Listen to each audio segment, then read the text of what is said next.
The Western Ghats is one of the world's most important biodiversity hotspots and a lifeline for millions of people in southern India. It is a UNESCO World Heritage Site. It is the source of major rivers, home to extraordinary biodiversity, and a lifeline for millions of people who depend on its forest, wetlands, and climate stability. Yet the Western Ghats are under increasing pressure from deforestation and encroachment to unregulated tourism, infrastructure expansion, and the growing impacts of climate change. In Karnataka alone, several districts in the Ghats are witnessing rapid ecological stress alongside competing demands for development. In response to these challenges, the Karnataka government has set up the Western Ghats Conservation Task Force to bring a focused, coordinated, and people-centric approach to conservation. The task force works across districts, communities, and institutions to address long-standing environmental concerns while balancing livelihoods and development needs. Today, we speak with Mohammed Tabrez Alam Shariff, Minister of State and Chairman of the Karnataka State Western Ghats Conservation Task Force Committee, to examine how effective these efforts have been so far, the obstacles ahead, and what real conservation means for people living in and around the Western Ghats. Thank you so much, sir, for taking out time today to talk to us about the task force. And first, just tell us, what is this task force about and about the Western Ghats, and what are the current projects you're working on? See, this Western Ghats Task Force Committee was formed in 2008 by the then Honorable Chief Minister. He promised the members of the Legislative Assembly that this is a treasure and he will save this. And so, for that purpose, this committee was made. So basically, this committee was made for the purpose of conservation and to see that all the other departments of the government, whether you can say development, tourism, mines and geology, the forest department, all these departments can be coordinated under one umbrella. Yeah. So that is the purpose of this. And what are the current projects that you're working on? Projects in a sense, see, basically when I came to the chair of this committee, I had things put up in three areas. One is awareness, one is development programs, and the third is policy making. So we are right now having about 17 programs lined up. It's quite many, but definitely awareness is very important because basically it's like you take sports field or you take any other field, they want youngsters, right? The future generation is what is responsible for the conservation, for protecting whatever we have. So Western Ghats is so important, you know. Yeah. You know, it's older than the Himalayas. Yeah.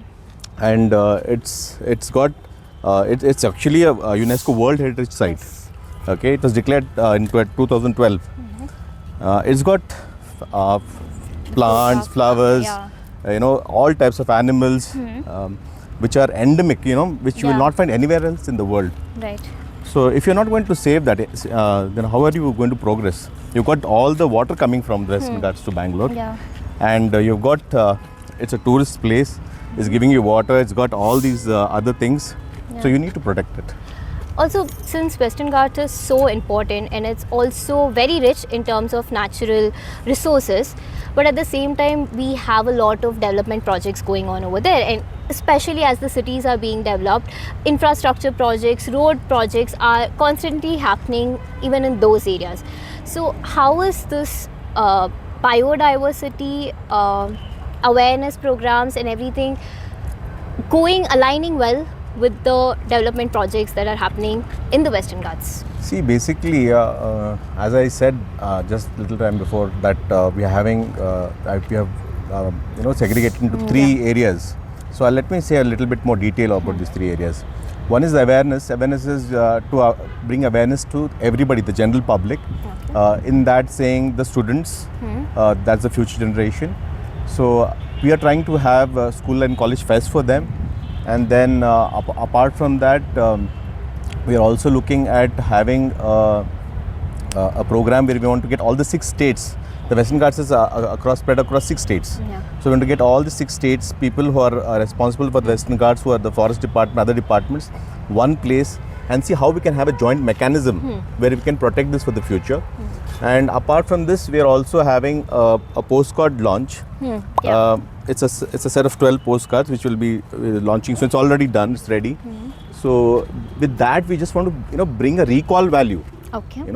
And apart from that, also in terms of the awareness, we are trying to reach out to the respective government departments, where we want to have this put up, this message put up across through the theaters, in the movies, in the and apart from that, also during the other festivals. Yeah, the state festivals. All the wherever we can. So this has to be repeatedly done. Yeah. If it is just done once, people will going to hear it and forget it. Yeah. So this not only brings the Western Ghats into perspective, it brings the larger area about nature, environment, climate change, which is so important, So it's quite important. We are working on that. Then we are looking at the development programs. What you're saying, we have proposed for a Western Ghats museum and a research center. So why? And we proposed that somewhere in the urban areas. Why so? Because going to the Western Ghats, you'll see the real Western Ghats. So before going there, we want people to come here, or probably we can have the schools coming at regular intervals, so they can come and all that. In the urban areas, people are well educated about these areas. Climate change, and the conversation is more. And Western Ghats. So when people go there, they know the value of it. When you know the value of a thing, then you are going to treat it differently.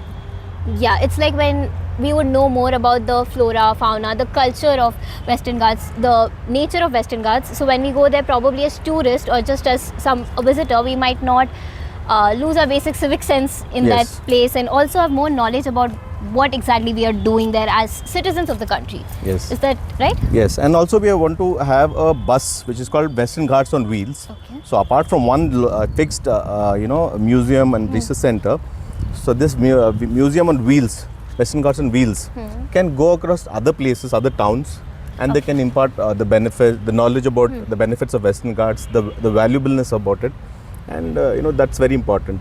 And the third part is we have the policy. See, we have got policy about conservation, about the forest act, and so many other things. I think this is quite old. We need changes in certain areas. So we want to see how we can come up with a report. We can identify, we can make a report and submit to the government, the state government, and as well as the union government, and request them to make these changes at the legislative level. So that's so these are the three areas we are really looking forward to working in the future.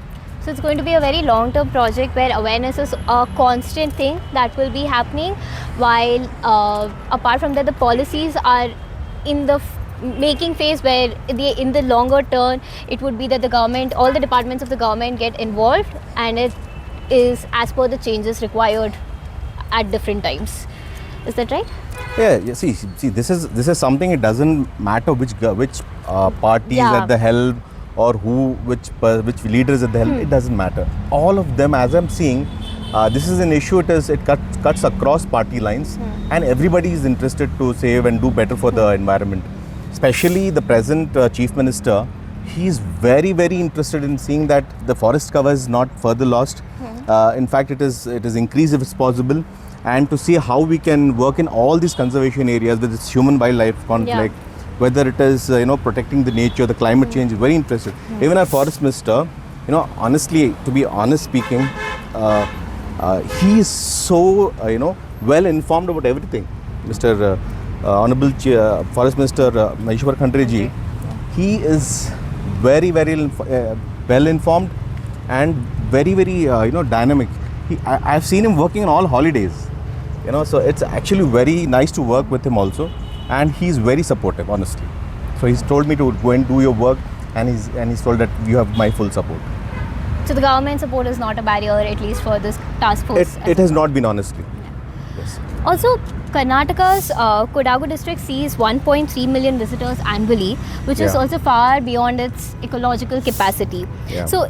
And the task force, the report suggests that e-passes for tourists and restoring 500 acres of forest to manage the overload. So how soon and how effectively will all these projects materialize to be implemented? See, right now we also had submitted some time back. We had submitted the carrying capacity of Western Ghats on the request of the Forest Minister, and he has actually taken initiatives in many areas in that. For example, he has also tried to regulate the safaris and also seen that there is no licenses given out further for the resorts and other things. So he's done that. There's a lot more to do, but I think so it takes time, but definitely there has been progress. Okay. And also at the same time, the recent landslides, heavy rainfall also becomes a problem, especially in these regions of Karnataka. Yeah. So how is the task force addressing these climate changes that's impacting the land over there and also the people, especially in the Ghats? See, you're talking again the road, its infrastructure. Yeah. Okay, it's not just road; it's about any other development works, Yes. which might go and might have to work through the forest, or might have to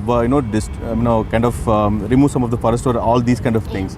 Especially to say the number one thing, that is roads.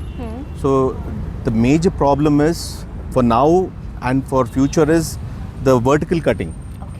This is something I addressed with some of the district administrations in the districts, the 10 districts what we have for Western Ghats. So a few of them I spoke to. They have some kind of a conflict with the national highways, where in some places they have stood up and said this is not right. The district administration, the DC has said this is not right. But those things we are also trying to address. Where in some of the places like Devaramane Ghat, which I've said before also. When I visited there, Devaramane Ghat, they have made vertical cuttings for about 200 feet. If you're going to cut a place which is mud, 200 feet, and then it's going to rain, this is not going to stand. Yeah.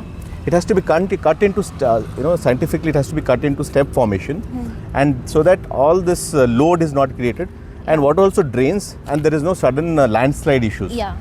And that is one part. The second part is in terms of the development. See, people live in these areas. Yes. People, you cannot take away development. Yeah.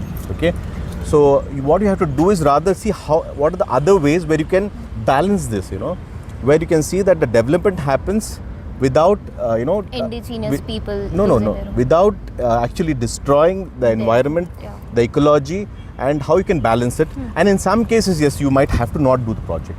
Yeah. That will be there. And if such a issue really comes up, we will write to the government and we'll say this is not to be done. Also, how are the indigenous people, the local people over there being a part of the decision making of all the aspects regarding the projects happening or the planning of the task force? See, the local people actually value the environment and nature over there. Yeah. It is we who go over there and put the plastics and all this. And also they are the one who are protecting it. Yeah. Okay, if they had been the enemies of their own place, we would have lost Western Ghats long ago. Yeah. Okay, so I think we definitely need to have more connection with the local people, work more closely, especially the VFCs, what we call the village forest committees. These are usually local people who are in these committees. I think we need to work more closely. Recently, I have also had spoken to the Additional Chief Secretary for Forest, and he has told to work more closely in future, and we are actually planning this for the coming months. Okay. So they will also be a part of the process of the whole change that the task force is planning to undertake? Yes, 100%. Because see, the forest, this conservation task force committee, with the objectives and powers mentioned in during the formation of it, it was given vast powers. At the same time, it was given in the perspective to do the conservation and work with other departments. So that is well in place. So now what is required is to have action plan, which we also have submitted, and we are going to work on that action plan. So again, it is awareness, the programs within it. Yeah, we have the development programs like what I said is about the museum and other things. And thirdly, at the policy level, at the legal law level, So at these are three things we really are trying to concentrate with the time available on our hand, because we have a tenure. Usually, once a task force is formed, it is constituted for 5 years usually. Okay, definitely, if any government changes there, that's another issue. But usually for 5 years. So we are trying to see whatever time we have ahead of us, Yeah. try to achieve something within that. So have concrete steps that you can do in this tenure at Yes, least. yes, 100%. We have. Yeah. Also, is there anything planned for the human-wildlife conflict that's constantly increasing in the recent times? See, basically, what the real data, the real data, what it says is, for example, a place like Nagarole, okay, we have the tigers. When you say human-wildlife conflict, they're coming out of their zone. Even elephants do come, but that's another reason. For example, man-eaters, like tigers who might become man-eaters. So, so they have a territory which has surpassed their requirements. So, about 20-25 years ago, we had single to double digit of tigers. Now we have triple digit in terms of the tigers. So even if, and these are territorial animals, and if one tiger is going to have that much territory, so how many? It's more than about 100 tigers now, 150 tigers now, or even 200 tigers. So how are you going to have more area? Space You for cannot them. create more area. So I think again this needs special understanding how we're going to come around it. The Karnataka State Wildlife Board is definitely taking steps for that. We are going to also talk with them. But I think it's basically you cannot have x amount of land, have more amount of animals. There, yeah. So that has to be addressed in a way. We cannot just say it is a issue and we cannot leave it alone. I think we have to work on that, and I think so. We are working on it, and we'll come around it. Okay. Yes. Also, how are the campaigns like the Western Ghats anthem and the postcard that you mentioned? How are they translating to real conservation action? Is that happening now? Do you see the local people talking about it, or it's yet to happen? See, what I believe is how much can one person do and how much can many people do together. So if you can get the backing of the larger society with you, okay. As you can see, the Gen Zs today are so aware about climate change. There's you heard about Greta Thunberg. Yeah. So she has been a role model for these people. We have got people talking about not able to breathe in places like Delhi. So people are aware that we are going to eventually reach such a condition anywhere. It might be even Bangalore. We can reach such Climate change crisis. Yes. In real. So what I'm trying to say is, instead of having few people working, try to get enough people on it, and that can happen with doing awareness programs, like even specifically not just postcard, even what you're saying, Western Ghats anthem. We want to have one in Kannada, one in multilingual, because 6 states we want to send a message across, and one we want to also have a Gen Z version later on. Okay, because everything today is like we need to have one something for the young Gen people, Z. So we can rope in people, and we can have this consensus built. So we want everybody to be talking about this. Okay. Once it is, see, today is so important, you see. It's a very important thing I want to mention. I don't know if it's going to relate to this how much. Before, you could have a very good product being done, and people go search for that product because people had time. Yeah. Today, people don't have time to go and search. Yeah. So everything is built on marketing. Yeah. So today you can have mediocre product, and if you're doing Great very marketing. great marketing, you will do very well. Yeah. Okay. Same way, it is about conservation and awareness. So you're going to reach out to the people, and you have so many people thinking about this, talking about this. It will make a difference. For I always say, today you ask a child, you throw a wrapper in front of a child, he'll say, "Papa, Mama, don't throw." Yeah. It's being taught in the school. It's become aware. That's the awareness level we have come up to. Same way with nature, and specifically again Western Ghats.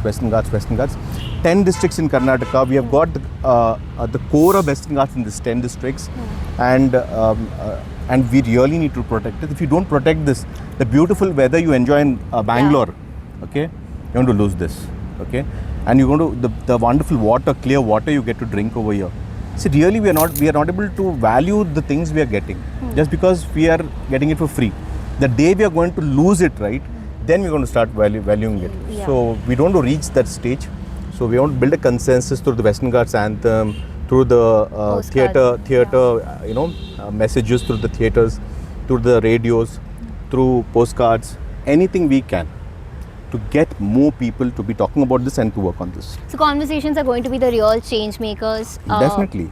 That's the idea. See, you might have me in this tenure for X amount of time, but the impact and the legacy you can leave behind is what people is going to talk for years to come, and that's going to keep things abuzz. Also, in this whole journey, what has been the biggest obstacle for you in this short time that you've been serving now? Is it the bureaucracy, the politics, or just lack of public cooperation also? Honestly, see, I think it's very easy to kind of criticize the bureaucracy or how things pan out in terms of their, how fast they can pace out. But I think it's more about your character as a person and how resilient you are in achieving your things. So I think it's more about being resilient and working towards it. Okay? Because if you want to complain about things, it's going to be difficult. And you go into the corporate sector, you go to Americas, you go to India, you go to any other place, you will find challenges in different ways. Okay, you will be challenged differently. So I think it's about you and how you can achieve and work towards it. So you've taken all the obstacles as challenges, you're viewing them as challenges. You have to. As I'm saying, it can be anywhere in the world, you will find different kind of obstacles. So it's about you, how resilient you are.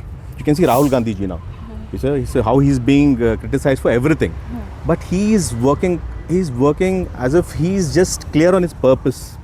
He's got a purpose, he's clear about what he wants to do, his heart is clean, he wants nothing.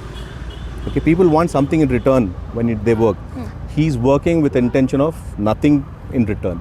So when you're doing something like, I have the same principle actually. So if you want to work without expecting anything back, then you don't have to worry.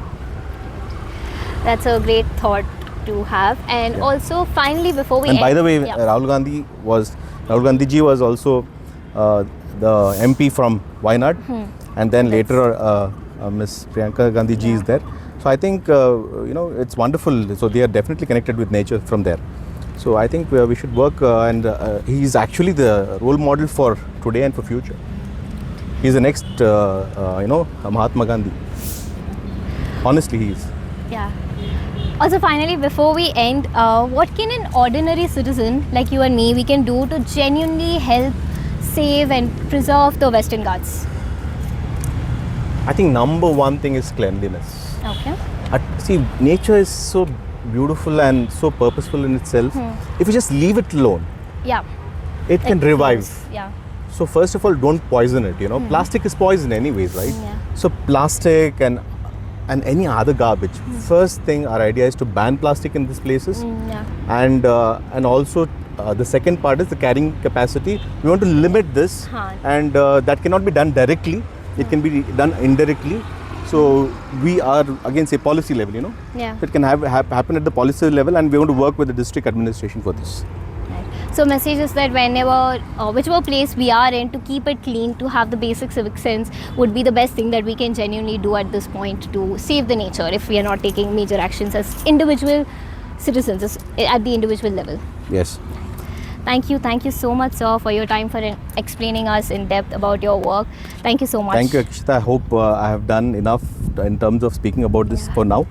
Definitely again in future we can connect back as we're doing our programs, and you can see these things happen. Sure, we'll see the conversations taking real action as well then. So thank you so much, Thank sir. you.